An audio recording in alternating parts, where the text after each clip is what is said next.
first place was because I just wasn't, man enough to come up to you and really tell you how I felt. I even called, but I hung up before, you could answer the phone. I'm so ashamed. Yeah, hey, hey, hey, hey. Oh, you'll never know who's loving you. I bet you can, yes. Yeah, hey, I don't wanna know with you. I bet you can, yes. I don't want those loans. I even called you on the phone. Hey, hey, hey, hey. Oh, hey, hey, hey.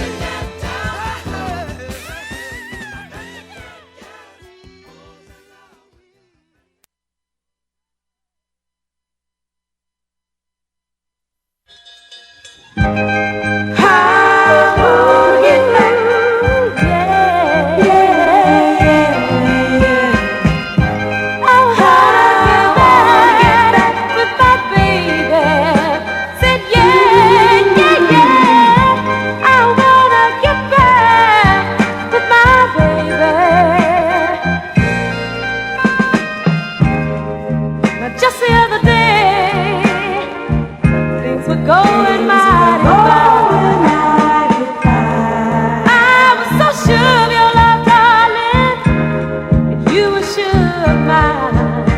Then a dark cloud came, drove us apart. I said a dark cloud came, oh, it broke our loving heart.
Okay. Now we have a full house here at GHCR.NYC, Grand House Community Radio, where we stream to everything: your phone, your MITP, which is for the machine in the pocket or pocketbook, depending upon which way you rolling. And this is called Live on Sunday. We had the news with Nelly, and then now we are getting ready to introduce one of the most dynamic people in the history of Sundays, the history of Sundays, and one of the Hall of Fame Monkey Bar guys. He's a Hall of Famer on the Monkey Bars and Grant Houses, and he's also a motivational speaker. A man of few words, a man of many names, a man of many moves, who understands that libraries make New York City stronger. And, well, first of all, we have to let's see if this mic works. Yeah, 1 2 1 2. Say it again. 1 2 1 2. Okay, so in his the place mic- be. In the place to be. Okay, so those of us who are following us, we're at 95.9 FM. We're part 15. We are under the part 15 of the F of C or the FCC. We're under the part 15 rules. We stream on everything. We stream on the machine in your pocket, the machine in your pocketbook, a.k.a. cell phone. And we stream online at 959.ghcr.nyc. We're also at ghcr.nyc, obviously. And we're here with Rick Young. We're also we have a YouTube channel, and we're also streaming live on our YouTube channel. And all you have to do is go to YouTube and type in Live at Grant, and then you're good money. When you go live at Grant, you will be able to see us at our wonderful Amsterdam Avenue studios here at the foot of Morningside Park. So without any further ado, I'm going to turn it over to the man of the hour, the man of the moment, the man with the plan, the motivational plan, the champion, your pal, my pal. Okay, beautiful, beautiful. My name is Rick Young. Mr. Rick Young. And we are at GHCR.NYC, Grant Community Radio. It's Grant Houses Community Radio. .NYC. To me, to you, that's an amazing thing just to say, being that I grew up in these don't thank me now. Projects. Don't thank me now. I grew up don't in thank these me now. projects. Don't thank me now.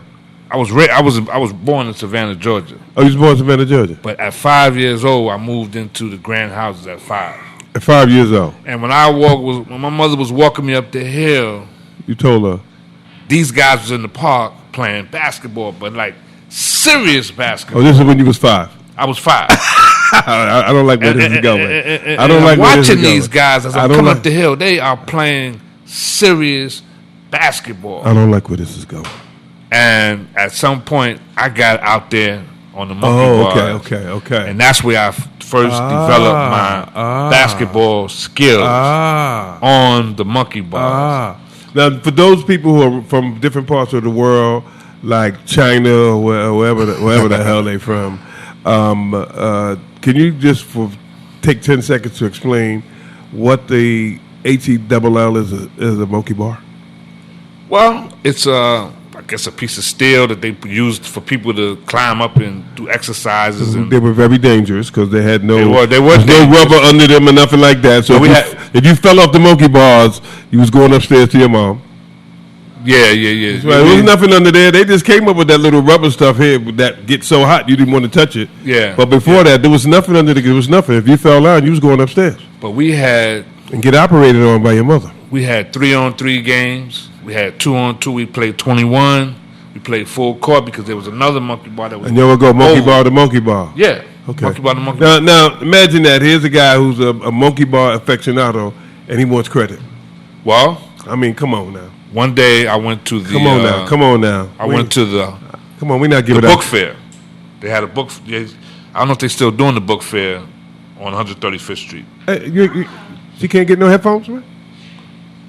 She can't get no headphones, man? What's up with that, man? Yeah. What's up with that? Well, you going to make her get up, too? Oh, come on. Come on. Come on. You going to make Big Mama get up? Come on. That ain't right. Put them things on, Big Mama. Okay, come on. Put that. See that thing right there, that pointy thing? That microphone. That be a microphone. Okay. Okay, I can't go say it again. Hello? Okay, so now, can you give us your name, please? Okay, my name is Dolores Evelyn Clark. Is that your government name? That's my government name, but all they right. knew me here in Grant Projects as Lola. Okay, Lola. So now, what year, if you don't mind telling us, you came to Grand Projects? Because we got some monkey bar boy. I said boy. I meant Roy. We got some monkey bar Roy named Roy in here talking monkey bar talk. Do you have? Yes, he's definitely right. Oh, He's definitely right. I wasn't shooting, I wasn't shooting for as that he- answer. as That he- wasn't the answer we wanted. But go ahead. No, I'm kidding. No, but as he was saying it, I started reminiscing. And I remember them sitting up there trying to make a 3-point. Off the monkey bar. Yes. Back when you wait a minute. You talking about he trying to make a 3-point when the 3-pointer wasn't even Yeah, around. they didn't have 3 points back then. Well, they didn't have it back then, but you know we what shoot I'm talking pretty about. far. But they had They shoot 3-point. from there. We shoot Yeah. pretty far. Okay. Okay, so now, what was your name again? My name is Dolores Clark. Now, Dolores, Lola. Yes. Lola, why are you here? Why I'm here? Yeah, why here? I'm here. Well, first and foremost, question you asked is when I came. I came 2 years old. I am original Grand House. Grant resident was from Wow. here. I came here. I was 2 years old. Wow. So we ain't gonna ask you what year that was because it's none of our beeswax. Yeah. Okay. All right. I'm sorry, but I mean to interrupt your flow. Yeah, so these monkey bars. I was at the book fair. I was at the book fair. Yeah. Because we gonna get to this. I'm at the book fair, and I seen a guy with a book called "The Monkey Bars of Life." I said, "Wow!" I gotta Wow. have you on my show. Is that a true story? Everything I say is truth over here. My name is Okay. not Donald, whoever. Donald J. Yeah, it's all true. He got a book. I Ask got me the no book at questions. home. I'll tell you no lie. The Monkey Bars of Life. Yeah. Monkey Bars of Life. Yeah, when I saw that, I said, man, I got to have you Wow. on my show. Did you get him on the show? Got him on the show. I would have to say your two best guests that I ever heard you say. I don't know about these ladies, but the two best guests that I heard you up to today was Les Brown. When you had Les Brown on there, who actually really knew your name, I was blown away by that. And that white lady who, which was I don't want people to take that the wrong way, but that was a hell of a. That thing should have been a movie. That was a hell of a love story. How this lady had worked next door, worked in the same cubicle next to this guy. The lady went on she was some white lady, worked for some financial thing, and she went somewhere down Vietnam, was in an airplane, was in a plane crash in the mountains of Vietnam, crashed. They crashed, and her and 3 other people survived, or something like that. Nobody survived. Nobody, but her. But there was when they crashed, though, there was other people alive. One man. There was one man alive, yeah. and her. She's sitting in the studio, she's alive. But the thing about the story that was so dynamite was that the guy who worked in the next cubicle to her went to her family, parents, and said, because they was going, well, she's dead, we can't find her. He said, she's not dead. And this is the co-worker. He said, she's not dead, and I'm going to go find her. The father said, I want to give you her dental records so you could identify her. He was like, She's no. in Vietnam. He was like, no. And this guy, this is a co-worker, this is a regular guy, nothing's going on. He said, nah, she's not dead. And I'm gonna go find her. Her fiance passed away on the plane. He Pilots, died. Everybody died. stewardess, Everybody. The man that survived for a little while, for a few hours, Was he famous. gave her his pants because she had her pants ripped off. Yeah, and he was famous because I remember one thing he said, don't worry, they're going to find us because I'm a famous person. Yeah, they're coming to get us. And he died. Yeah. While they was in the mountains, while she was sitting in the mountains, the plane crashed on the jungle floor with her pants all ripped off of her. She got some pants from him. She got the pants from the other man. He said, don't worry, they're going to come and get us. And he sat there and he died. She watched him die. She was there for 8 days And in the jungle of Vietnam. In the jungle. Nobody knew where she was, and that man went all the way from New York to Vietnam, to her coworker to go find her. Yeah. And they wind up having 2 children together. Yeah. Come on, they not only did he.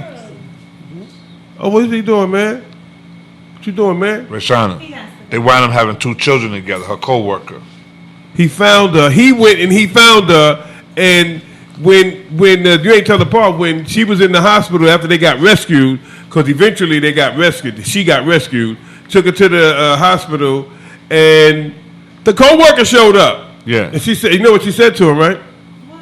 She said, "What are you doing here?" Yeah. What are you doing here? You remember that? Wow. Yeah. He flew all the way to Vietnam when everybody thought she was dead. She was so focused on the he work. He found her, and then when he walked in the hospital room, of all the people in the world who could walk in the room, she says, "What are you doing here?" But that's the real stuff right there. Like all the people who could have walked in the room, you know. One of the things that blew me away about this story. Pull the mic closer. Pull your mic closer to you. It kind of reminds me of this story right here, because her daughter is a gorgeous young lady. I'm sorry, she's gorgeous. She was gorgeous. No, I'm talking about from the plane crash. and she's gorgeous. Hey Lola, I know you ain't like that. No, we coming. You letting that slide, Lola? Lola, you letting that slide? We coming there. We coming there because. Oh, I thought you were gonna reach across there and smack the piss out of her. Because she entirely intelligent young girl. She was getting ready to go. I believe she was going to go to Georgetown University, or either Notre Dame, one of these colleges. Right. She had her choice pretty much where she wanted to go to school. And she said to me in the studio, they had a reunion at the crash site. And she said to me on the radio, she says, when she looked at their family, she knew that because they died, she got to live. Because what happened was her fiance passed away in the plane crash. So this co-worker, they would have never got together because she would have been with her fiance. Right. And she was mad at him because she didn't want to. It was a small plane. She was arguing with him about getting on the plane. She didn't want to get on. And he was like, "Oh, it's gonna be all right. I did this so many times. And it wasn't. I did this so many times. Oh, it's a quick run. It's like a few minutes, 10 minutes. It was Puddle over jumper. an hour." They was in a puddle jumper, you know, them little propeller things. When she realized it was a longer run, she looked at him like she was mad. She was angry at him, and that's an amazing story. Yeah. Also, but then So they went back to Vietnam to visit. yeah, Hey, Rick, what happened? You left the door open? yeah, we need Can't do to. that, man. What's up? Yeah, So did you let her in? No. Okay. Yeah, can you make sure the door's locked? So what happened was they went back to Vietnam to visit the crash. They had a crash site Get out. at the crash site, Wow. and she knew that that because they passed away, she got to live. It wouldn't. Right. It couldn't have. It couldn't have happened Couldn't have happened that because way. Mhm. her and her coworker would not have gotten together. Wow. Such is Incredible. life. She didn't even know that the co-worker liked her. It reminds She didn't me even know of that. a movie called Life Itself. Mhm. Have you seen that movie? A little closer. Have you seen that movie, Life Itself? No. It's almost like that, like the parents, like the girl who was narrating the movie, grandparents, one of them got hit by a car, got hit by the bus, but the grandson that was on the bus witnessed the grandmother getting hit by the bus, and the woman was pregnant. The baby still lived, and that turned out to be her husband. Oh, wow. Could you? That was That's like crazy. incredible to Right. me. That's crazy. This was the grandchild. The that a true grandchild was in story? this. I don't know if It's it a was a movie. true No, this is a true story. What he's talking Yeah, about. I know, so- but so- it's amazing how the paths of life Right. So, cross. well, I still want to bring this. I want to bring this together. How Okay. It's ironic that he would mention that guest That guest. because when I seen Dolores at City College, I was going there to see Iyanla Van Zant speak. And wait a minute, there's another part. Remember I told you I got this book, George C. Frazier. Right, George C. Frazier, Success Runs in Our Race, the complete and effective networking guide for African Americans. So I got the book. I'm on the book. I'm reading it. I'm reading the book. Loving this. This book is amazing. It's about networking for African Americans. Powerful book. So I'm on the bus. I look up. I see a cute young lady sitting there. She, you know, I mean, if she wasn't cute, I probably would still went on. I don't know. Anyway, that does make a difference. It does. But I went over, you know, being attractive. Right. I went over. I said, Miss, young lady, you got to get this book. Now, I don't even know her from a can of paint. I said, you got to get this book. She pulled out a book, asked her face, and said, you got to check this book out. Iyanla Van Zant. I had not heard of Iyanla Van Zant as of yet. Right. So I looked at the book. I wound up getting the book. I was like, oh, wow, this is, because it was like the daily motivational book, the little purple book. Little purple. Right. Daily motivation. I said, oh, this is a good book. So then I see she's coming to City College. So you got a pre-introduction before you even knew she was coming. Right. So I said, no, I got to go see her. I want to, because I was into going to see people that talk about motivation, inspiration, empowerment. Right. And I go there, and who do I see? One of my people I grew up with. Wow. I'm almost, you know. Roll back, right. Yeah. And that's powerful, man, that she was there. Because a lot of people from my neighborhood was not there. Who was there, Lola? Yes, I was there. She was there in the house. One of her original followers. So Lola, so you was stalking him? No, I was one of her original followers. Come on, man, you got to, no. She was there to see Iyanla Van Zant. Okay.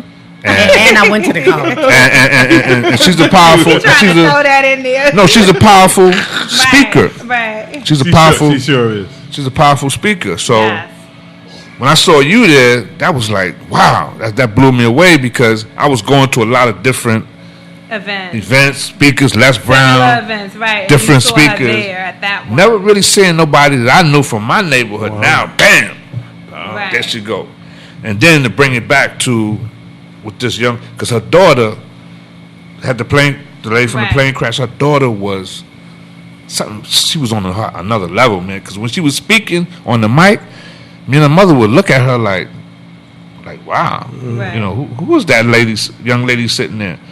Well, Dolores has created a Similar phenomenal situation. young Oh, what a leader. lady. What a leader. That man's a professional. When I heard you speak at What's in Your Hand at City College, Wow. I said, you've got it. You definitely 100% have got it.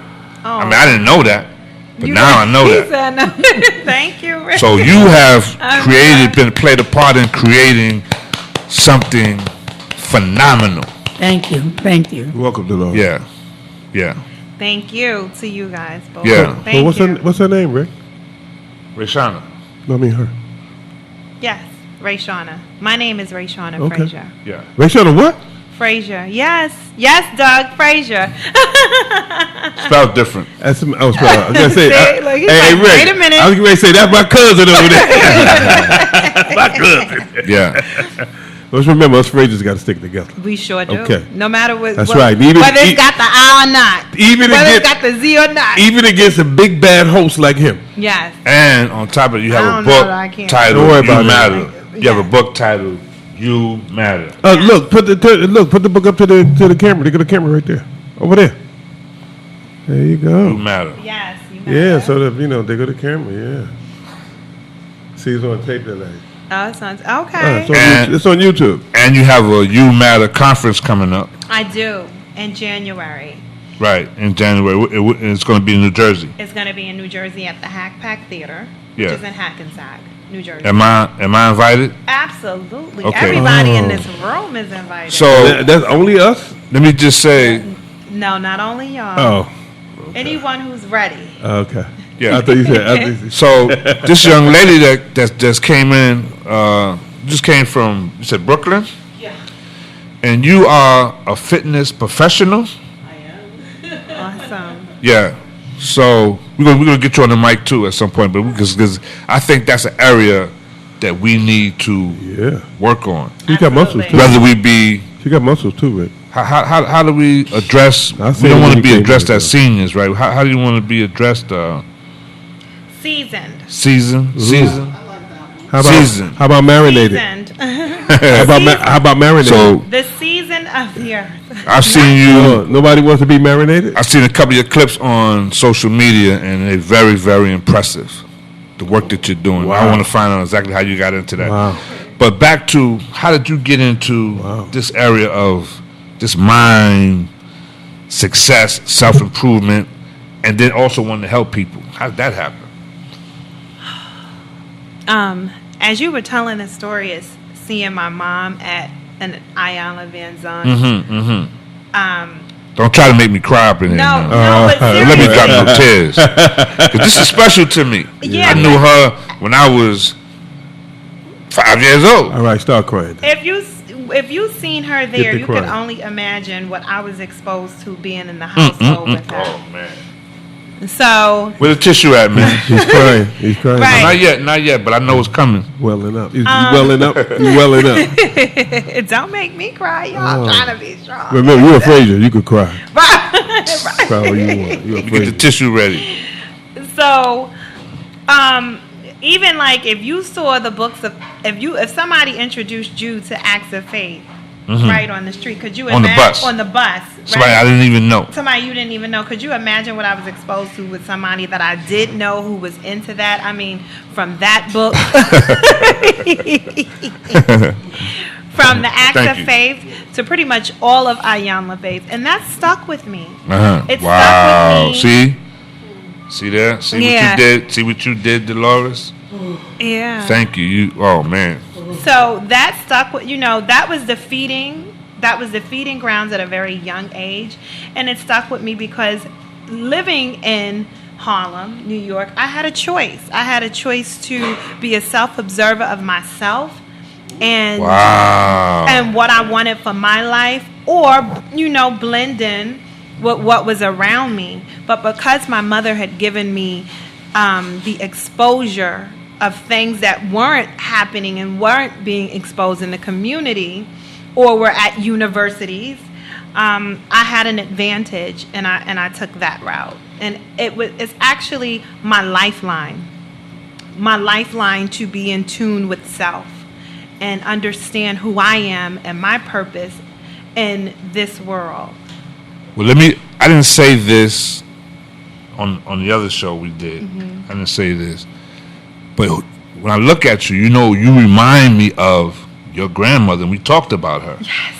And And I didn't know her well, but I knew her. When I see her, she would speak. She always spoke. She was always kind. I always seen her with her little pearls and stuff around her neck, dressed nice, That is my going to grandma. work. I And seen black, her going right? to work. Yes. She was going to work. She wasn't going. Like you said, she would come in and stop and sit on the bench for a little For a while. little bit, She wasn't out there every day on the bench. And No. yeah, but she was. She was incredible. Yes. My grandmother was. And you truly- remind me of her. Wow, it's so I'm really honored to hear that because my grandmother inspired me so much. Just the way she was, just how it's something about that not old, but it's something about the heritage of your background. My grandmother was, like I told you, my grandmother was very routine. She had things on lock in her household. She cooked, she cleaned, she went to work, make sure we were all good. She, and she was just very authentic too. Kept to herself, serious about making life comfortable for us all. All of us, her children and her grandchildren. So Dolores, talk about your mom. What stands out for you about your mom? Well, what stands out to me, as far as my mother, is her strength. She didn't boast about it. She just weared it on her shoulder and just done her business, done what she needed to do. And, my father died when, I was very young. So she had to raise 4 girls, And No boys? no boys, 4 girls by herself. And then, it take a lot. Are you of were the strength. youngest? I'm the youngest, yes. Wow. Wow. And, being the youngest and looking at my 3 sisters, looking at her, I've used the opportunity to take on what I needed to take on, let go what I didn't want to let go, didn't take on what I didn't want to take on. And she was very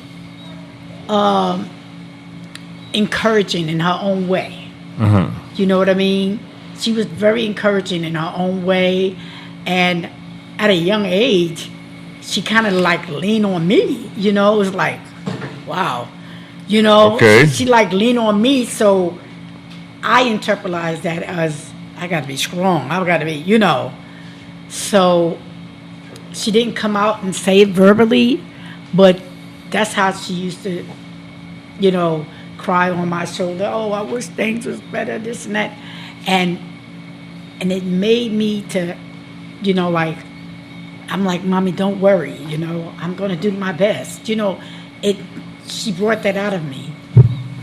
Wow. Yeah. That's pretty powerful. Yeah. Now, could you name your sisters? Okay, I had a sister named Connie. I remember Connie. You have Okay. a sister. I have a named sister. Connie. I have a sister named Connie. My sister that passed away was Jacqueline Clark and Rosalind Clark. Oh, Rozzy. Oh, my God. Rozzy. Wow. Yes. All loved and So Rozzy was older than you. 2 years older than me. Wow. Rozzy. Jackie was 4 years older than me. Oh, and Connie man. Clark was 10 years older than me. Wow. I remember Rozzy. Oh, man. Wow. Now, Monty's mom is Connie? Yes. Okay. Wow. And we talked about, on the other show, we talked about Vonnie. yes, Vonnie. We Lamont. talked about Vaughn. Lamont, but we talked about Vonnie, his brother, Lamont. little brother. And she was saying, That he passed away. I know, but you were saying about who he was. Oh, very authentic soul. He was into music, very sweet. He was into the entertainment and the arts as well. But he was definitely like a real special kind of person. Very Yeah. special. Always like, Shawnee Sean! Like, whenever you seen him, he put a smile on your face. He was definitely... Now, was he older than you? Yes. Wow. 'Cause I remember him, he was a baby. He was a baby, yeah. Yeah. Yeah. Wow. He was Vonnie. like an upcoming comedian. Oh, I didn't- okay. Wow. Was him and Monty very close? I believe so. Yeah. And they have a sister too. Okay. A younger sister who's Younger. younger than me. Oh, wow. But Okay. yeah. Wow, that's interesting. Wow. So now you have this book, this conference. Yes. So You Matter is a book that I wrote in the late 2017 and completed it last year in 2018. My book release was right here in Harlem at the A-Loft on my birthday. Ah, interesting. Yes. So it is a healing guide. It's a healing guide and a reminder to love yourself, observe yourself, and know yourself. The most important thing I truly believe in this world is to find out what your purpose is. Find out what makes your heart smile and draw a relationship so close to the Creator that you almost feel like you're walking on cloud 9. Wow. Dolores, to have this daughter that you played a major role in, how does that make you feel? That makes me feel very great because at a young age, I always strive for better for her. Like for example, like she went to school at PS6. She went to 129, but it came a time that she got a little sick in school, and I was down there by Gracie Mansion, and I had to come home. I had to come to the school to get her, and it seemed like that bus took forever to get uptown, and I'm like, oh no, this is it. She got to go to school down there where I work at. This is not going to work. Right. Wow. You know? And I just always wanted better for her. So to see that this materialized as she got older, I feel relieved. I feel very good. Yeah. Wow. And don't be fooled. Rick, you have so many great things to say. Mom, you have so many great things to say. But what you see sitting here today was a process. Because I was from the streets. From the streets? Well, from Harlem. I was very intrigued by it at that time. I was an unruly daughter. There were times when I didn't listen. Unruly? I was. Tell the truth. We got to keep it 100. Yes. Right? You're surprised, but what I'm trying to tell you is that what you're seeing today is a progress. Wow. Because at the time I grew up in the 90s, the early 90s, and Harlem was the shit, excuse my language, but I was very curious to see what was it about. Going to the skating rink, Are you born in the 90s? Flashy. I was born in the 70s. But in the 70s. But I was hitting the streets in the 90s.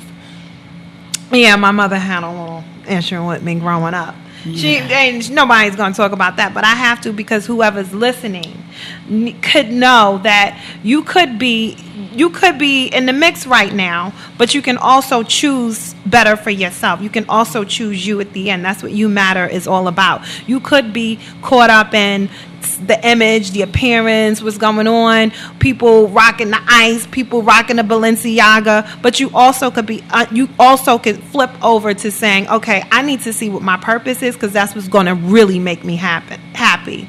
And there's nothing greater in this world to know that you're on a right path. So I've been on a few wrong paths, but now I know that I'm on the right path and that I mattered. Even though I was on some wrong paths, that I still matter, and that purpose has never died in me. So I do want to make that very clear, that what you see right now is a progress. Over the years, I mean, it's been a long progress. I got my act together like in my early 20s. But wow, that's great. Yeah, but it was a progress. I was with the hanging out in the clubs, having boyfriends with a couple dollars, and I was caught up in the hype. I was, but once I realized that wasn't really the life that was set out for me, I knew it. Somewhere, some way in my life, God's hands was on me, and I felt it. Oh, sorry. Do you remember when I first like that awareness first came? Like, you know what? This is not for me. I need to be doing something different. Yes, I remember. I was about I was in my 20s. And I was in Pittsburgh with some friends that was doing things that at first I thought was cool, but I was like, this ain't cool. This ain't me. And I was away from home. I wasn't in Harlem. I was out of town with it. I was in Pittsburgh, Pennsylvania, staying with, a few girls. I was in like 2 relationships out there, and I was just like, this is not for me. This is not for me. Let me become more, let me choose responsibility now. Let me choose mapping out a life that I can see myself in and be comfortable with it. And now you have a son. Yes, I do. And what's his name? His name is Justin Lior Brown. And he's Justin 5. You said Lior, Lior. Brown. Right. Okay. Wow. How's this journey been for him these 5 years and seeing the growth in his mom? Think he notices it? I think so. Yeah. But to him, I think, and that's the beauty of it, that looking at him lets me know that I've made some better decisions for myself as well, because I'm able to give him a life that I didn't have, and I'm also able to give him a life that if he sees anything different, it's kind of like abnormal to him. What he sees me doing now is like, oh, "Oh, mommy, you're going to the radio? I want to talk on the radio too." He thinks it's like going to the playground. So it's just certain things that, like, before we came here, we did some volunteer work with an organization out here in Harlem called Unlock Your Dreams. They fed the community of Harlem all up down 125th Street, 621. So we were there and we were passing out food, and he passed out some water. So he thinks that this is the way life is. Wow, check that out. Yeah, he thinks that we give back, we stay active. This is what it is for him. You know, the way I look at where I'm at, how I grew up, this was really available to us all the time. I think, I don't know how Dolores feels about this, but I think we just didn't know. If we knew better, we would have done better. I believe that. Yeah. That's Because, in the like, book, too. because 36, I mean, I was a little second grade. PS 125, I was a troubled kid, getting in trouble in the Right. classroom. When I got to 43, got worse. Got worse. And when I went to Hughes, man, I was on the basketball court. Yeah, don't say nothing, brother. I was on the basketball court. I was in the gym. I was in the lunchroom. I was doing everything but getting into the books. To the books. I didn't understand the value of education at that time. Right. When did you become aware of the value of education? Well, to be honest, my mother is an educator. She didn't mention that, so whether I don't think I came aware of it. I think I was it. I mean, my mom, like on summer vacations, I had to do 5 book reports. So I knew education was extremely important. But what I loved about education for myself is that whenever I wanted to know something, it was available somewhere in a book, in a library. It was available. I could ask my mom.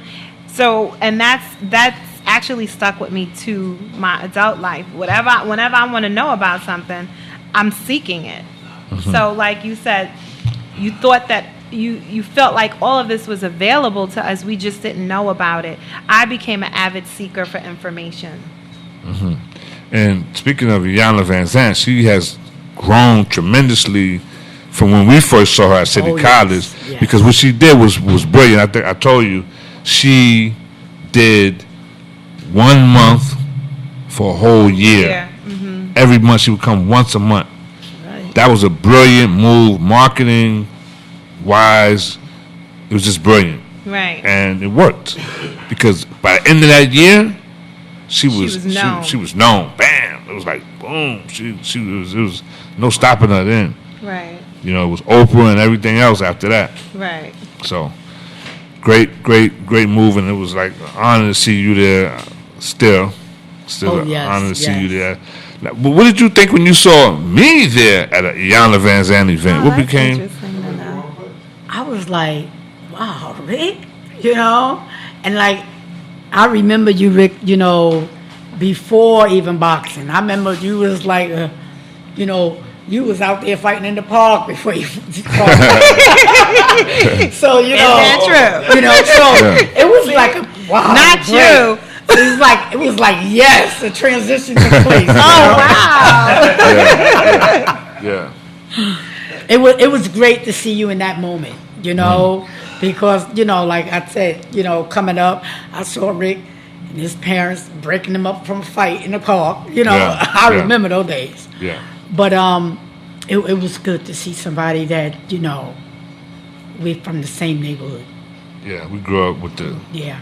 Cheryl Patterson, the Alzinas, the Susie Hufflers, and Alzina Randolph, right? Yes, Alzina yes. We were very groupie, yeah. Yeah, those young ladies had a tight Cliquish. group. Very yeah. cliquish. Mhm. Don't mess with the group, boy. You want a problem? Mess with the group. Mess with them ladies there. Really? And here's what I told you about your mom. This was my remembrance and recollection. You ready? Go ahead. She spoke her mind. She told you it was on her mind.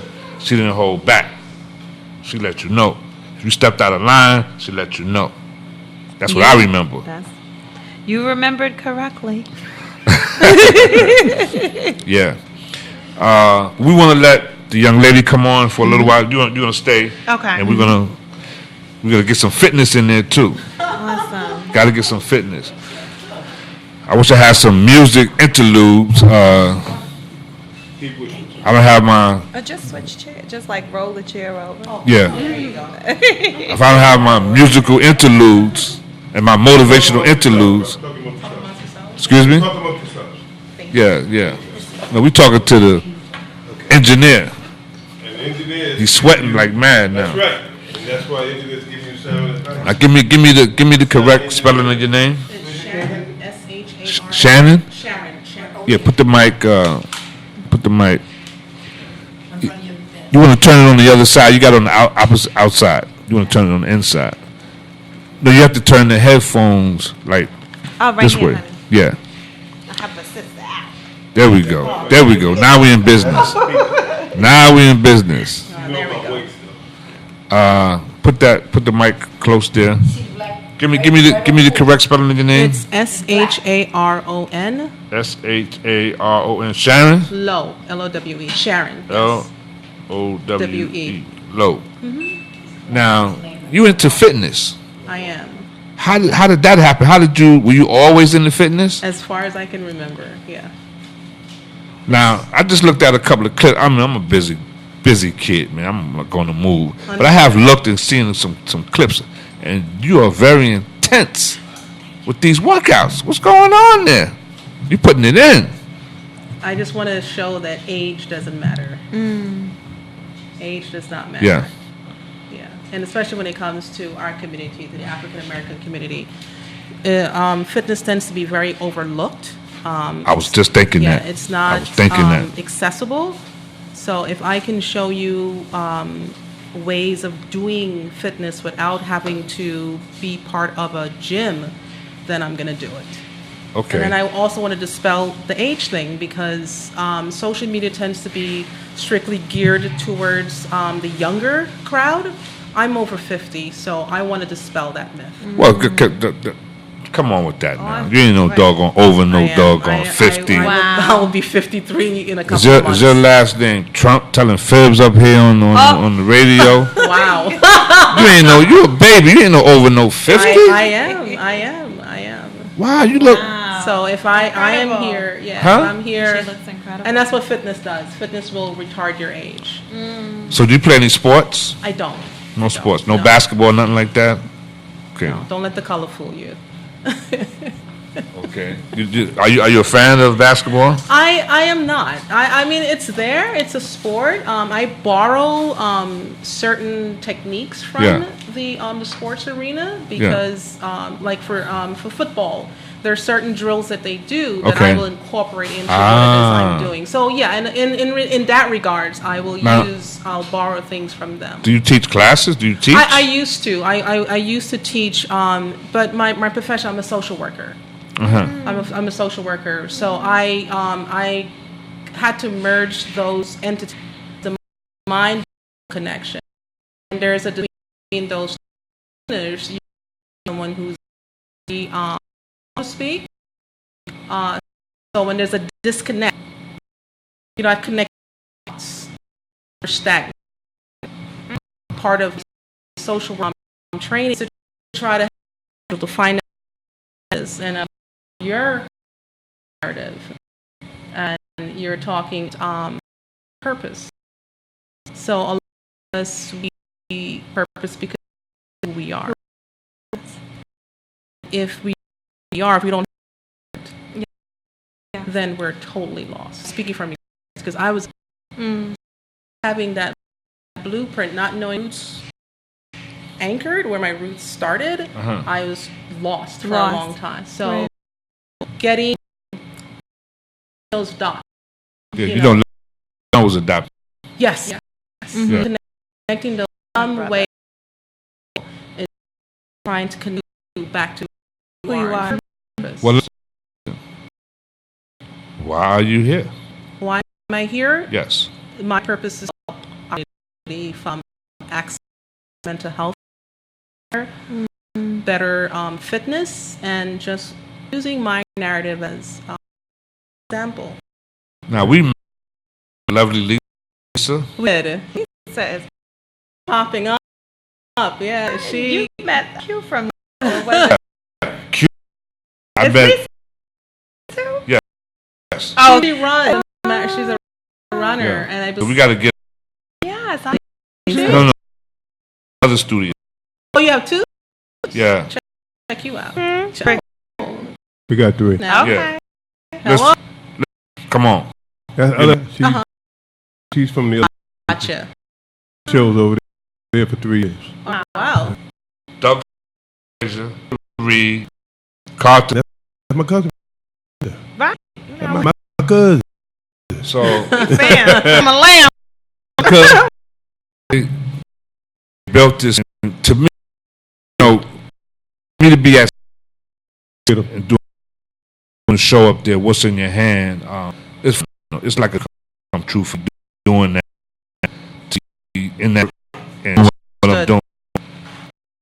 But this, Is Where it's at? I mean, no, it's just right. a little I- at 5 years old, Monkey. and a lot of stupid, great things. But for me, this happened Okay. like a miracle, another miracle. So that's where I'm at as far as that's concerned. It's very exciting. Fantastic. Yeah. Hey, Rick, could I social worker? You absolutely can. I was- I'll charge you with it, though. That's why I was asking. 'Cause, I was Oh. the free thing. So is that you said you were a scrubber Yeah, and you I am. and fitness. Yes. My question is, do you use your training as a way to find out like who you are? I mean, training is can be a solitary thing where you don't need anybody. Sure. That's And- a great question, actually, because people ask me why social work. I didn't choose social work. Social work chose me, and it chose me in such a way that it came at a point in my life where I needed saving. I guess being an orphan didn't. I mean, the kind of things that you would have to, the kind of personality you would have to deal with all the social stuff. I can see how being an orphan could pique your interest. Well, in I people. wouldn't exactly. Well, I would say I was an orphan. Someone adopted me. A family. Well, okay, I'm Yeah. bad terminology, Yeah. but to me they kind of have some kind of similarity Sure, because absolutely. you're trying to figure out Absolutely. why. 'Cause the big thing is why I don't know who Sure. who left me and why do that. Sure. So and I noticed a lot of There's a people. unifying thread there. That's what I was thinking. And so the training is a solitary thing where you don't need a lot of people to train. When you're training, you don't need to have a lot of people to train. You just need to be able to get up and say, I'm going to go train today. Right. And you could even train without nothing, without a gym. Sure. You don't need nothing. Right. And I'm just thinking orphan, adopted. I see your You're connection. alone, nothing. You're kind of left by yourself. That's pretty interesting. And when you go to you put that out. Yeah, I did this? Yeah, thank you. Pretty good. See, It's that- pretty that- good. Yeah. Just look Nice. stupid. I just look stupid. Oh, My stop. cousin is No. so funny. Go ahead, cuz. Stop taking that from me, cuz. Stop protecting me, cuz. I noticed that your battery's a little low on your phone there. It's okay. It's okay. Yeah, we've captured what we captured, Yeah. and then we're on recording on YouTube. So We're on YouTube, It's all yeah. Now, I have to say this, Rick, just quickly, though. We don't have the same kind of capabilities that Rick is used to up at City College. So you'll be hearing him moaning for music, or the other lady telling the other show, telling people to speak louder. We did a lot of good things here, but some of the things we forgot, like, having telephone guests. We didn't realize that it would be that. We're going to get there. We didn't realize it would be that popular that we would have to say, hey man, we got to get the telephone thing going. Yeah. So when we was doing this, we was going, we don't need no telephone. We just worry about people coming in here, Right. and that's On happening. Zoom. Right. Well, we did this. We got the screen. We could do the Zoom. We good. The Zoom Video is conference. good. No, yeah, we good for all that. But the telephone interface is really important because everybody has one, and people don't mind getting on the phone and talking, and Right. so they got equipment that we could use that will make it sound like really perfect instead of the jackass shit I've been doing here. All right. Yeah, so we could. Well- Well, first of all, we part 15. He don't like cursing, but it's part 15. I don't, listen. It's part 15. The reason why I do that is that this is the part 15 radio station Right. of the FCC. And one of the things that we learned when we first put all this together, that when the ladies came in this room from the building for the first time, the first thing one of the ladies said to me was, "Who do we have to speak to downtown to use this?" And I thought that was kind of fucked up. Downtown. There was a bunch of older ladies from the development. The first that they to this studio to see the studio for the first. One of the ladies said, I turned around and asked me who we have to sue downtown in order to use this. Right. And what was your response? I'm I curious. said, this your shit. You ain't gotta ask nobody nothing. Right. Just come on in there and do it. You ain't gotta ask nobody shit. Ask Mr. Ask Mr. The tenant leader. Right. They was like, oh. they went right there. They was there immediately. But I isn't thought it was that interesting that they incredible asked. Yeah. How you live somewhere and you still need you feel like you still are Need permission. You banned go in there. from it, that you need permission. Isn't that? I thought the isn't that needing awkward? permission is the thing that I think that people need to recognize. That Generation person. sometimes you have You because don't need permission 'cause to be who you that's are. because he's a motivational guy. When he's Right. always saying, "Hey, you got to think this, blah blah blah." But we don't go back and forth at all that much. But I think the thing that drives what he's talking about is that people have to understand. They don't have to ask nobody to be great. That's You right. got to want to be great. Exactly. You got to, you got to tell you that, you know what, I'm a bad man. I'm a bad person. I deserve Right. good, and I'm going to get, something good. And And you worried about permission, you ain't going to get really good at anything if you keep asking people permission. Yeah, you done the wrong road. Even your friend. This is something I've heard a lot in corporate America. People will say, "Who authorized that?" That's who authorized that. And guess what? So trained in thinking that you need authority to tell you to be you. You can be you, especially if you have good intent. Especially if you are thinking for the community, That's the right. good woman, the man. You You need to do that. Oh. You matter. Sorry. You're not a spackle in the earth where you're just sitting there to be taking up space. Somebody asked me. You don't need permission to be a spackle just as much as you Thank don't you. need permission to be great. Hey, Dolores. Somebody We had this, what she just said, we had this all the time in 550 and Grant and all the buildings, Manhattanville, St. Nick, Polo Grounds. We didn't really realize what do you know the name of my radio show? What's in your hand? Oh, I'm sorry. I'm all anxious. I almost said it. I said it too. I said it too. Do you know the name of my radio show? What's in your hand? All Did right. you know that? That was Yeah, the she name? knew that. You sent it to me. Hey, Rick, that somebody asked me that same question about this project. Somebody came to me. I was riding in their vehicle, and they was going, "Well, who?" They said exactly that, and I didn't answer. At first, I was like, what are you talking about? I was quiet, and they asked me again. They said, "Well, who authorized it?" When he seen that I was ignoring, who authorized? Right. So finally, I said, "I authorized myself." Thank you. That's who authorized. And whenever the white people ask me that, say, "Who told you to do it?" I always go, "You did." And they got to go sit down. Right. Yeah, isn't that interesting? Well, You ask me, "Who told you?" Come as a person of authority and say, "Who told you to do that?" And I go, "You told me that." You got to turn around and walk away. but wait a 'Cause minute. you know you ain't told me to do nothing. But Sharon, how did you realize that this was a legit radio programming that we were doing here? When did you say, you know what? Maybe she still don't know that. I mean, you're here now. You see, this is. Well, I met Lisa on Instagram. She put up a challenge, and I don't know how it got on my feed. She was doing a push-up challenge, and I said, "Okay, I'll do it." And I had just started doing a podcast, and I just DM'd her and asked her if she would be one of the speakers, because she had just done the New York City Marathon. Yeah. So I wanted to talk to her about that and talk. So she was on your podcast? Yeah, she was on the podcast. Whoa, wait a minute. She was on your podcast before she was on my show? Yes. Yes. Uh-oh. That's a yes. You Oh, She's man. like, oh, don't put me See, on I didn't the know On the that. spot. It's a jealous. 2 years. 'Cause a ago. lot- Jealous. Easy on her. Look. No. There's many people that have done radio. Yeah. I've been the first person that they They've have done right. had this experience with. Oh wow. It's usually a great one. Tooting his own horn. No, you got to listen. We listen. got to do it though. You have to. Because if we don't, Nobody who else will? Exactly. Tell you I something. remember a Exactly. young lady that I know that I'm really close with. She works for Jewish people for a very, very long time. And she hated that her boss would pat himself on the back.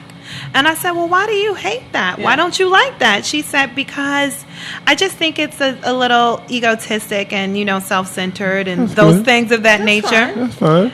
But I said, if he doesn't pat himself on the back for building a company where you get to work at and he pays you and take care of his family, then who else will it? Right. No one.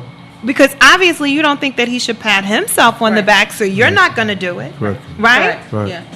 But I mean, literally, that's another thing that's in the book. You have to be the first in line for yourself. You really do. And you have to be the first in line for yourself and really believe it. Like, wow, I did this. I challenged myself and I proved myself right. I owe it to myself to say thank you, Rick, or thank you, Rayshana, or thank you, Sharon, or thank you, Doug. I done came a step closer to where I'm going. Right. Absolutely. Whether no one sees it or not, you do. You should. Right. Because, like Doug was saying about working out alone and being, and even though it's a mindset, many a times but we do have to do this by ourselves. Yeah. We do have to do this self-talk. We do have to climb because nobody else is climbing with us. You have to be a maverick. You have to, right? You got to be like, yes, I did that. Oh man. And you left out the most important part. And I'll do it again. And keep doing it. Right, Because I meant to do it. Because I meant to do it. Right, and then when you show yourself you can do it, boy, that man. cranks up a level of confidence can't nobody knock down. Hey, Rick, Right? that was one of Because Bill you was Russell. in the ring. You was That's in sport. the ring. That's right. Bill Russell's one of his favorite lines. Who was the greatest champion in NBA history? 11 champions out of 12 or 13 years. Nobody's won as much as him. Right. And he would always say, he said, yeah, I'd be sitting around there and the guy come in, he said, and I blocked their shot and I look at him and said, yeah, I did that. Mm-hmm. I did. I blocked a shot and I'm going to do it again. And I'll do it again. He matter-of-factly. Right. And I think you have to take success matter-of-factly. And you learn that when you're an athlete, you have to train yourself alone. Right. And then you have to get out there on the court and act like and do things and act like you meant it. Because people will be doing things to you and they mean it. And they mean it. Right. And you can't, unlike politics or something else where you could lie about it in sports. In sports, you can't. About it. Well, I mean, Right. because it's subjective. I said this, you said that. But in sports, it's very objective, and it's evidence, and there's a clock, and people see what happened. Right. So you just can't, when you don't hear people coming back to the bench and going, yeah, I really bust so and so's ass, and you be going, no, you didn't. No, you did.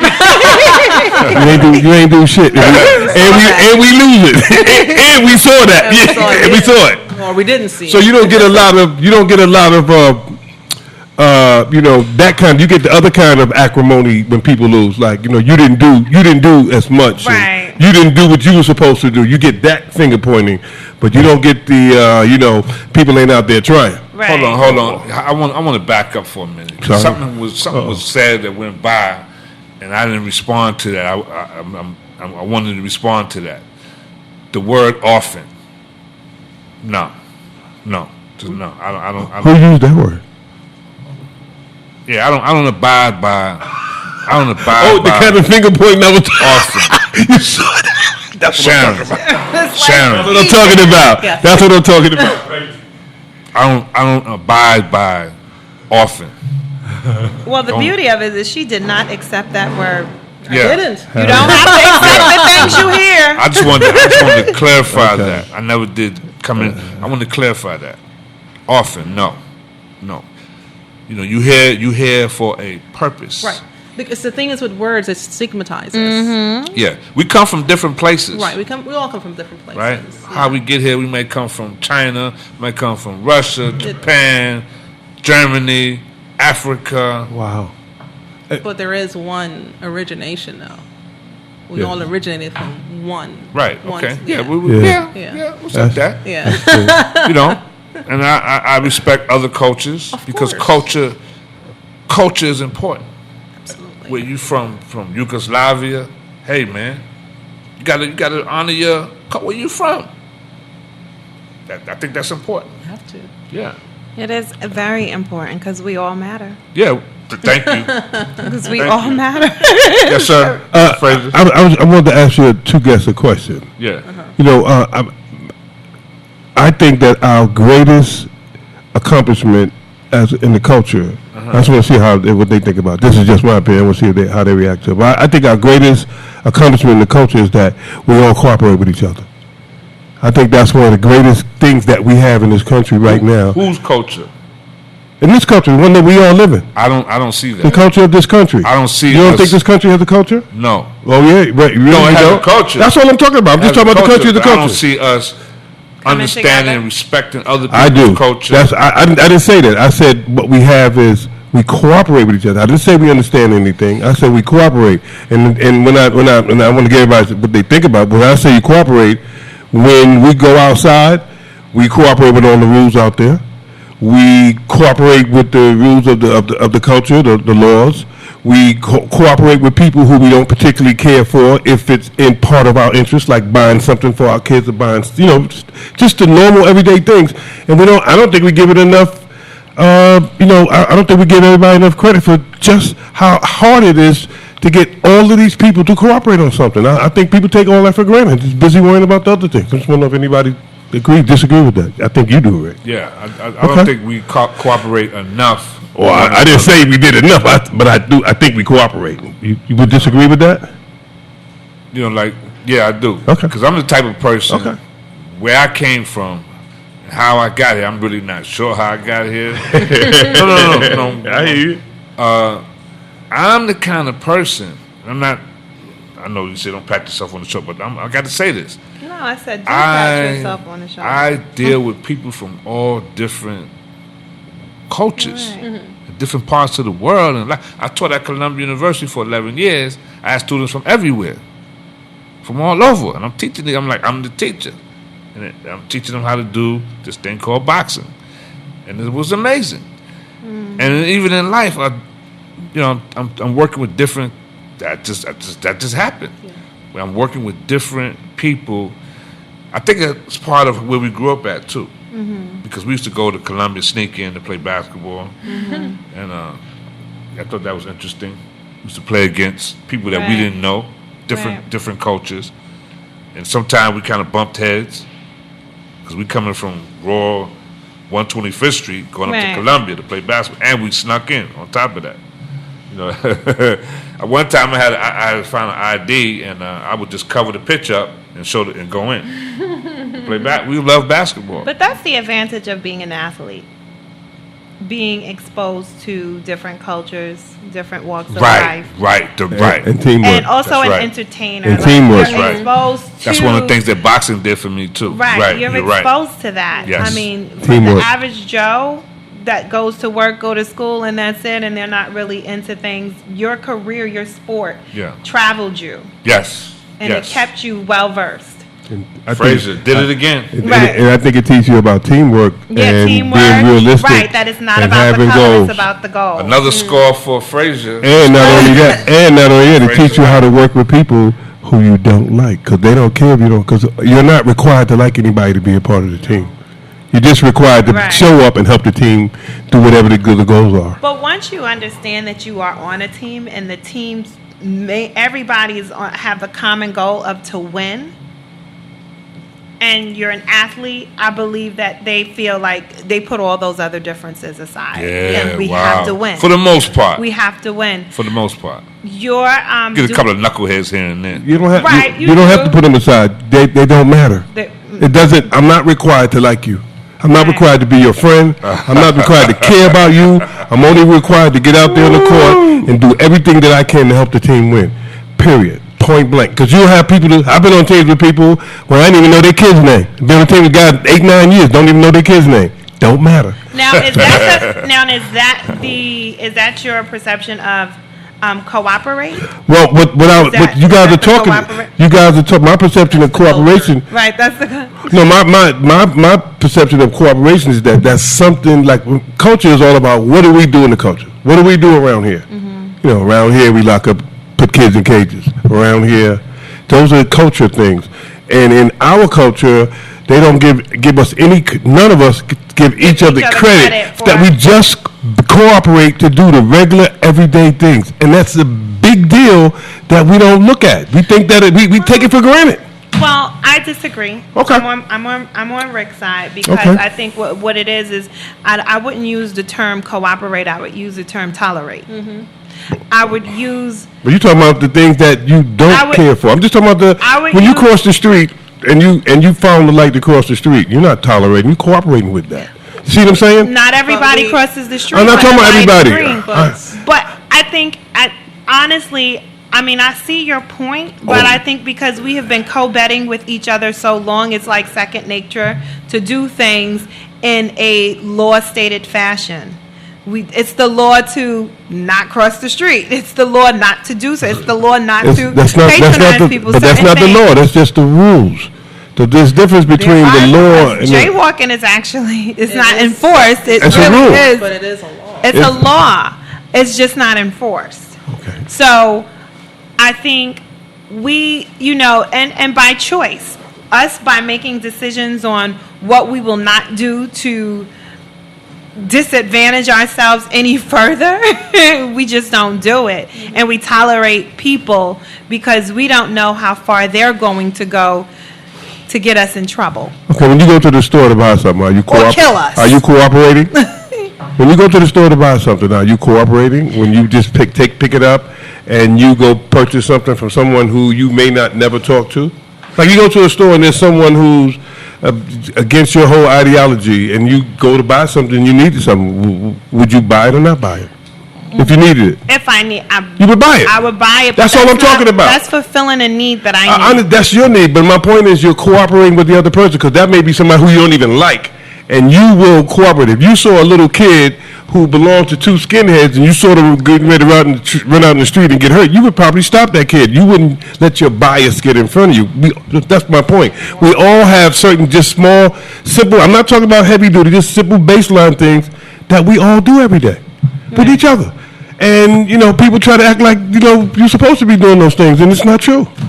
People don't have to do nothing. People could just be idiots and rude to each other, and we don't get a lot of that. And I think people should talk about that, along with everything else. I'm not saying, forget all the other things. I'm just saying that, you should acknowledge that there is some level of cooperation. Right, cooperation That's all I'm saying. does exist. A small, even if no matter how big it is. Even in the midst of everything else that goes on in the world. We just do it. There are cooperating. That's all I'm saying. I get what you're saying. And they should talk about that a little more, I think. Okay, excuse me. This is my show, right? This is sorry. My bad. What's in your hand show. My bad. Yeah, so I want to move in a different direction bad. because we have been blessed today, Mr. Fraser. We have been blessed with all of these powerful women today. Powerful women from the beginning, from Nellie to the sister from the wisdom table, and these two, Dolores, and these two wonderful, powerful young sisters. I mean, this is just amazing. And women are stepping up in the world, man. Women are really stepping up and making the difference. We need y'all. And saying, hey, listen, we're here. We're here to do work. Is that us cooperating? Yes. No. Because that wouldn't really be us cooperating. That's not cooperating. Because we're stepping up to the point where we stepping out. Right. That's right. So good one, Sharon. Good one. One of the things I realize is that it's a lot of women. I mean, men too now, but for the most part, a lot of women don't really believe in themselves. How can we get more women to be empowered and believe in themselves and it's not like an ego thing. Like just believe in themselves and go for their dreams and go for the things that they want out of life. How can we encourage more women to do that? That's in your you kind of doing that, but Right. as far as but you're doing that in social work and fitness as well, right? Right, I'm doing that in social work and in fitness. I think overall, society, the culture of society. Oh, has let to me just change. stop you for 1 second, because he was out of the room when you said this. This young lady said, she said she's over 5'0". She passed the 5'0" mark, and see how good she looks, huh? I mean, yeah, She doesn't look nowhere near I know. That's what I'm saying. What is a 50-year-old supposed to look like? different. Oh, What's a 50-year-old supposed to look like? Yeah, with a They're cane, supposed to look like how a grandma. you that's because that's what we've been fed, look, right? That's true. right? So Yeah, we have to change. We have to change that stigma. Yes, you do. have to See, right? right, right. We have to change. So how important is it for us to exercise and get physical fitness, especially for former athletes, basketball players? Because what happens is you've come from an arena where you're very active, and now all of a sudden you become very sedentary. So then there are other things that'll come on board, and Ah, we wait until the doctor says, "Oh, Uh-oh. you have this diagnosis," uh-huh. as opposed to let's safeguard ourselves before Right. getting to this point. And in our culture, there are a lot of things that we're susceptible to. You know, we have the diabetes, we have the high blood pressure, we have the cholesterol, depression. We don't talk about depression in our culture. That's something that's very big. We Nice. don't talk about depression, and that needs to be addressed because it's there, it's out here, it's happening. I think we don't drink enough water.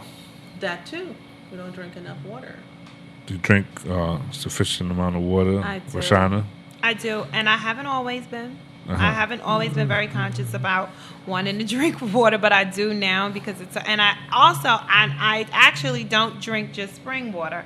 I drink the alkaline water with the electrolytes. Okay, And okay. I do drink about a half a gallon a day.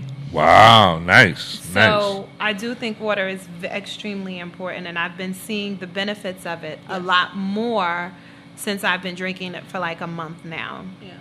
Yeah. So Water it's matters, nutrition matters, because if you're constantly feeding your body only sugar, that also affects Wow. it also affects Oh, you boy. mentally.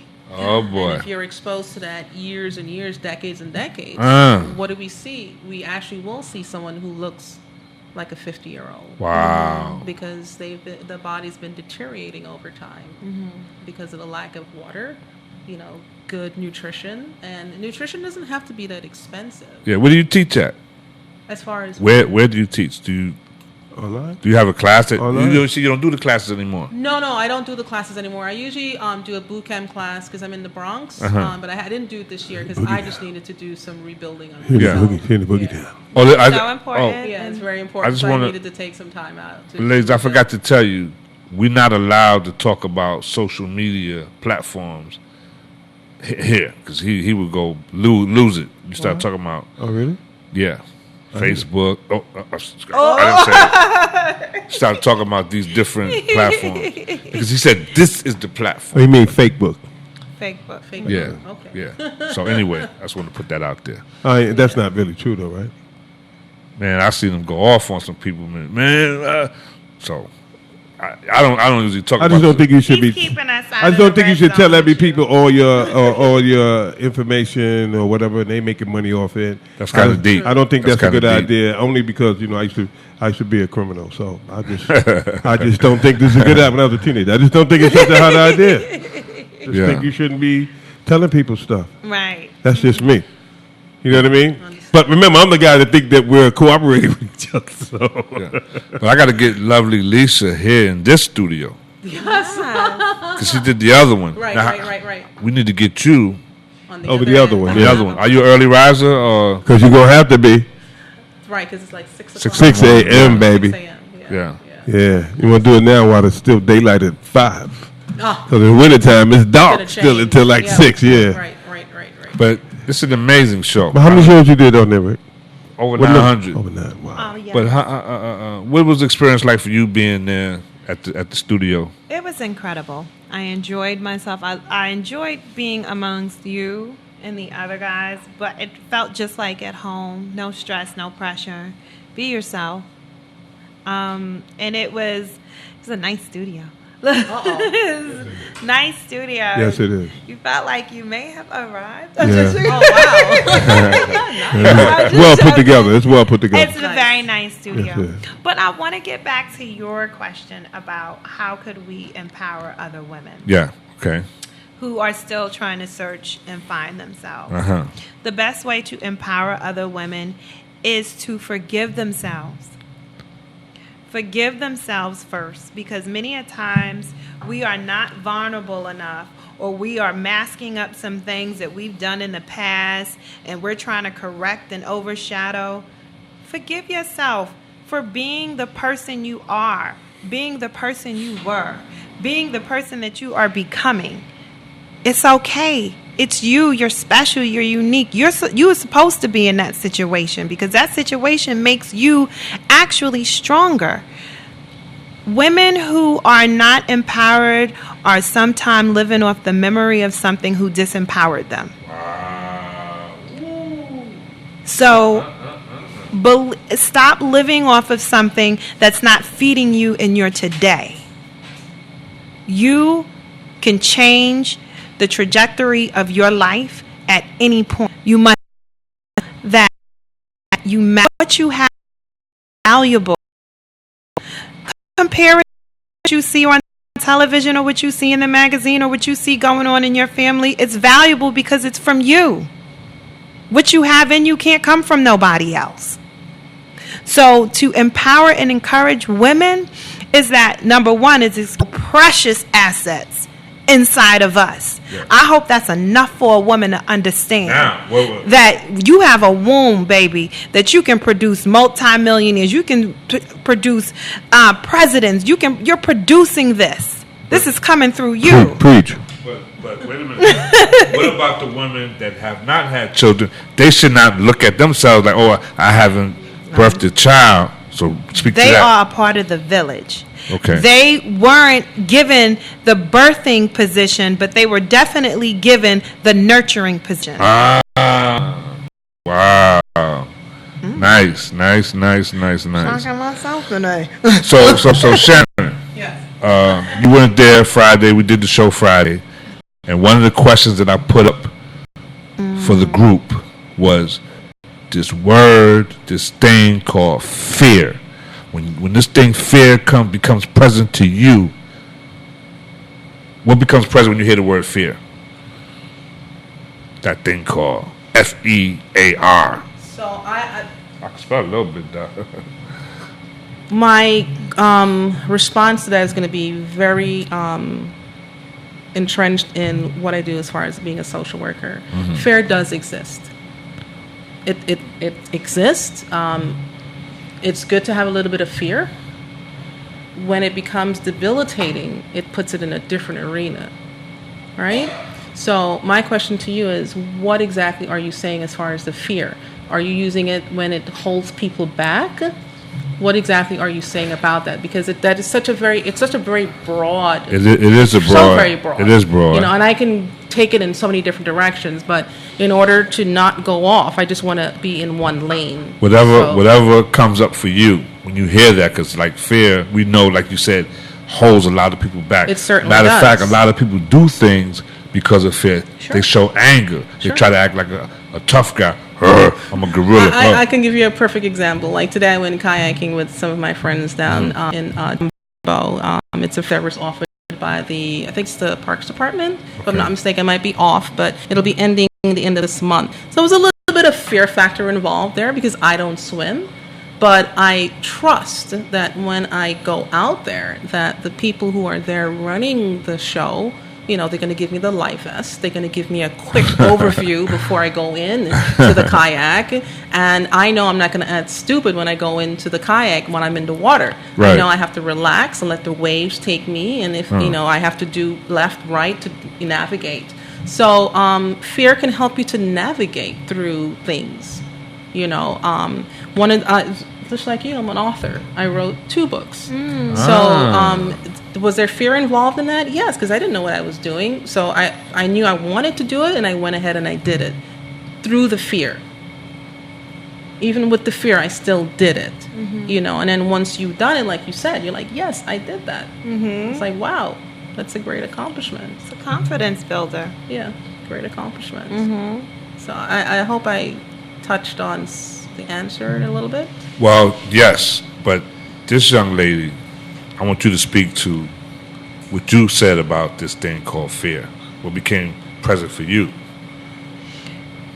As I said on the other radio show, what comes to mind when I hear fear is love. Because love is the opposite of fear.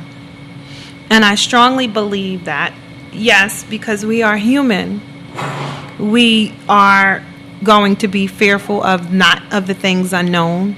However, trusting in God and trusting that He loves us enough to place us in a situation that not only will we overcome it, but we'll overcome it with His loving grace.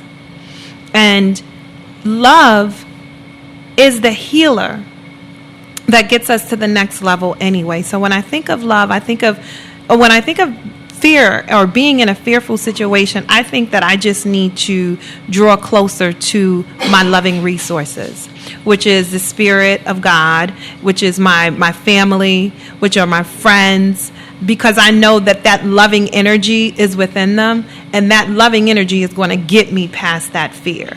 And when we feel like we're fearful but we still want to do it, that's really all we need is the love and confidence, the love in somebody, the love and support. So when I think of fear, I think of love.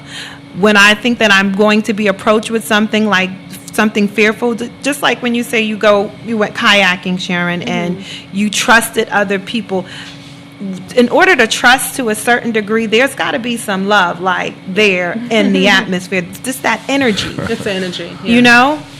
Right, it is energy. So I just, in love, and, I think that many of us, that's why the name of my book is You Matter, an Evolution of a Returned Love. The love is already inside of us. Many of us don't exert it enough to each other. It's barricaded with, I don't know you. I may not trust you. Who are you? You may take advantage of me. But if you just look at somebody with some lovingness and energy in them, they're going to give you that love back. That's just like Rick. I reached out to him. My mom actually contacted him. I reached out to him, and he's like, yeah, and it's just like showing love. It's love. It took a while. And I wasn't afraid to go to the studio and talk to him because he set the loving precedence. Yeah, for it that. took a while. It wasn't But- like it happened like But that. it wasn't supposed to. It happened in divine order, in divine timing. Right. Yes. It happened in divine timing. And I was a little afraid because you never know what somebody's going to ask you. But I said, you know what? It's all love. I'm going to go up there and just... And I'm not sitting up there with somebody I don't know.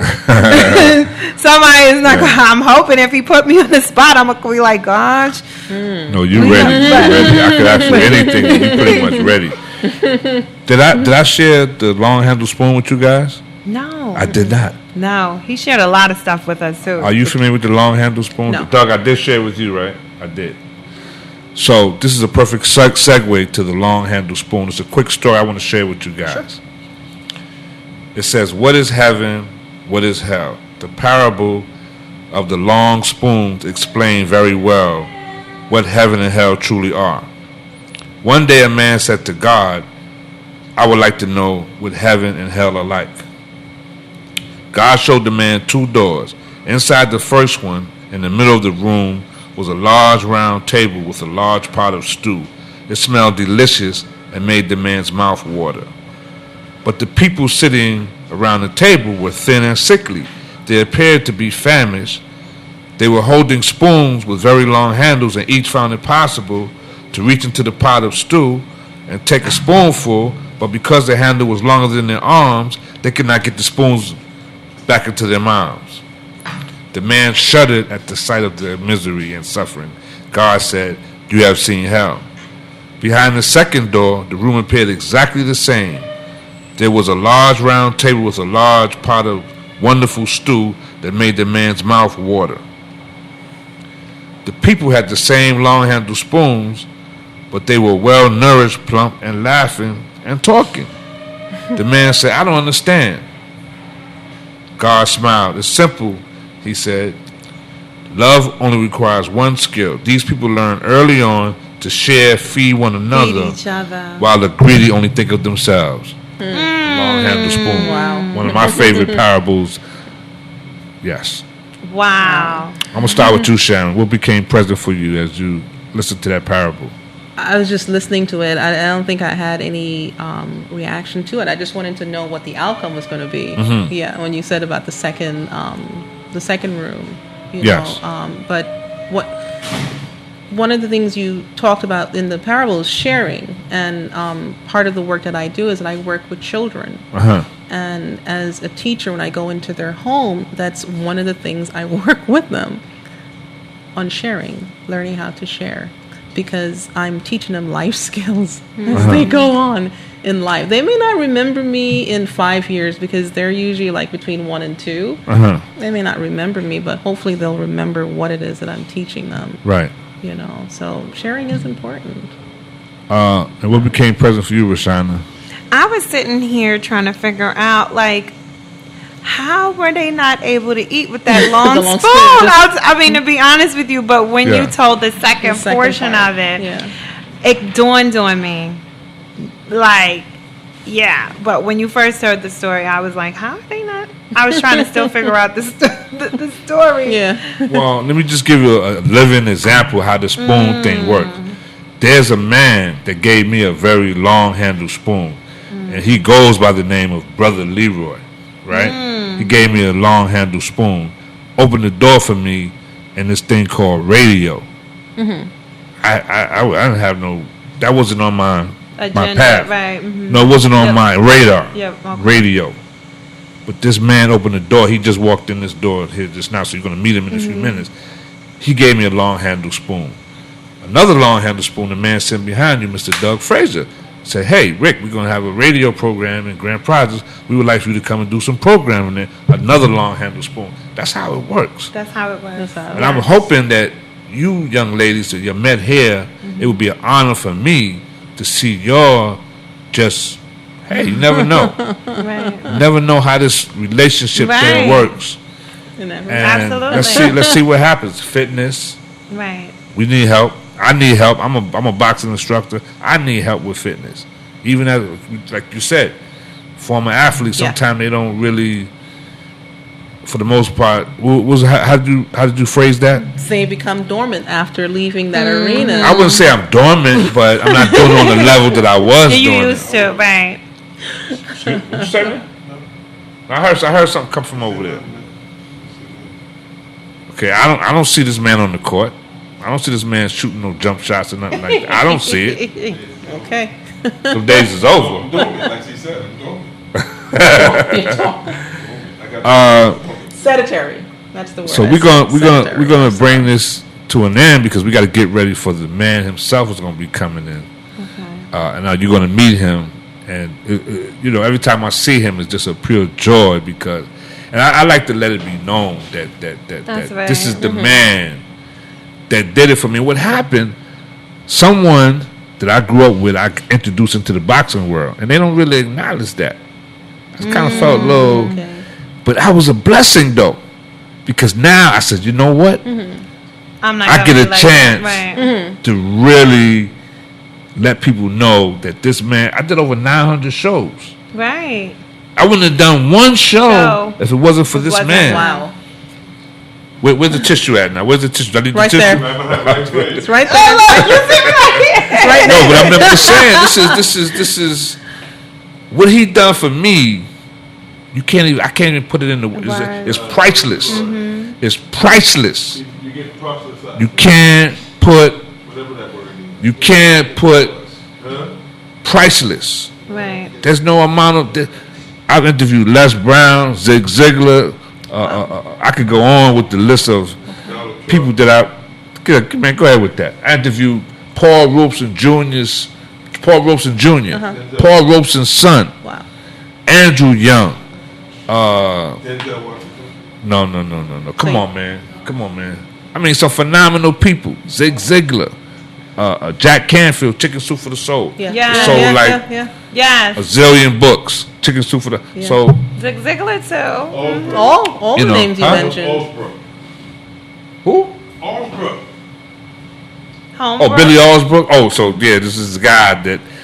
This guy is on the radio. I mean, not on the radio, but he's doing a YouTube thing, and he got this thing called the thing I played for us at the show. Oh my God, the champion. The champion. Champion. Well, I wake up in the morning and say, "Good morning, champion." I eat like a champion. I think like a champion. What I read and put in my mind is champion. And he would. I love the dude, man. He was on my show twice. Championship anthem. So anyway, That was so serious right there. I was looking for that because I have my YouTube skits that I do in the morning too. That's my man. That's my and man. I was like, I gotta add that to the Orlando, Florida. But I want to let the brother come on in and do his thing. So, final words, Sharon. Wow. Final words. Yeah, what you want to share with us today? The fitness queen. I'll go back to the name of what my my company is. It's Just Be. Just Be. Just wow. Just Be. Just Be. Okay. Yeah. Just Be. Just So, but this is not going to be our last time getting together, right? I hope. No. No, it won't good, be. Good. But was it what you expected? It was actually very laid back. Mm-hmm. It's very laid Well, back. I'm gonna have to blame him for that. The laid back part. The laid back part. That guy over there. That's Yeah. a good thing. That's Yeah. a good thing. Rashana, any final words compared to there and here? Any final words? I'm just thankful. I'm just like bathing in gratitude right now. So Uh-huh. my final words is thank y'all. Thank Okay. you all for your time, your expertise. Thank you for your energy coming with awesome, incredible energy and laughing. We were laughing and talking. This was like a conversation. And we had Mom in the mix. My mother is here. I mean, you come go. on. I feel like I'm at home every time. And ever since this has happened, like within the last 48 hours, I was just like, gosh, I'm back at home. Like, God, thank you for bringing me back home. That's cool. The tissue, man. Where that tissue? That's Yeah, pretty cool. but thank you for Tissue, bringing man. because I've lived in Harlem, moved out of Harlem, lived in the Bronx, live in New Jersey. But it's like this is where my roots are. This is my grandmother, my mother, my aunts, my cousins. Monkey bar. This is your anchor. Right here. So that's my last words. Is I thank y'all for bringing me back home. Don't forget your cousin. And my cousin, come on. It's like, thank y'all. Seriously. Yeah. So I'm like bathing in gratitude. So thank y'all. I appreciate y'all so much. So my final word is that when I look at the power at this table right now, we have the potential, which we didn't know, as your mother said, we had this all the time. We just didn't realize what we had in our hands. And I want to say to us, the three of us, and that man sitting over there, and oh yeah, like I said, they call him Brother Leroy. I call him Professor Leroy, or something. I call him Dr. Leroy. I feel that he should have his honorary doctorate. I've given him his got it. honorary. He's got it. He's got it. Just give it. Yeah, we Dr. give it. Leroy. Dr. Leroy. Right, give him the honorary. Yeah, they giving them things away, but he gets needs one to from have us. his doctorate, huh? He gets one from us. I mean, everybody, Yeah. guys, I've been known for years. They doctor all of a sudden. Right. Yeah. Right there. There you go. He done put the work in. He done put the work in. He's the book. And it's Leroy. It's not Leroy. Fazant. It's Leroy. Fazant. Leroy. Yeah, Leroy. Leroy. Thank y'all. Thank and you. he Thank did y'all. track. He was a track star too. Thank y'all, man. There you go. Thank Thank you, you. Go wait. Go pick up the book. You Put it in matter. the camera. You matter. The book is ridiculous. It will bring you back to self, and you won't leave. And it's self available ever where? again. And it's available at youmatterthebook.com. www.youmatterthebook.com. Now, is that a matter with two E's? Well, It's a M-A-T-T-E? matter with two T's. Oh, two T's. Yeah. Yes. So M-A-T-T-E-R. I'm Yes. gonna plug my book too. Yeah, you get it. You got one? Can you, I- you don't have it to point it? I know. It's actually available on Amazon. I have two. Okay. The first one that I wrote was called "The Evolution of Who I Am Becoming," Evolution of Who I'm Becoming. Right, and I have a gratitude book. It's my big book of 30 days of self-care gratitude journal, and they're both available on YouTube. Not YouTube, on Amazon. And I guess when you come back the next time, you'll bring a copy of the book so that people can see it. Sure. And you'll also let them know that they can read it without a crayon. Read it. Without a crayon. They need a crayon, just That's for a people. head-scratching moment. Well, some people, they don't know how to do anything unless somebody give them a crayon. They don't even know how to use a pen. They don't know how to do nothing. They need a crayon to do everything. They low on the totem pole. We want people to pick their game up. I'm just saying. All right. There we go. All right, Rick. Okay. Thank you, everybody. All right. This is All right, y'all. Thank you. God bless you. Thank you. Oh, man. Thank So- you.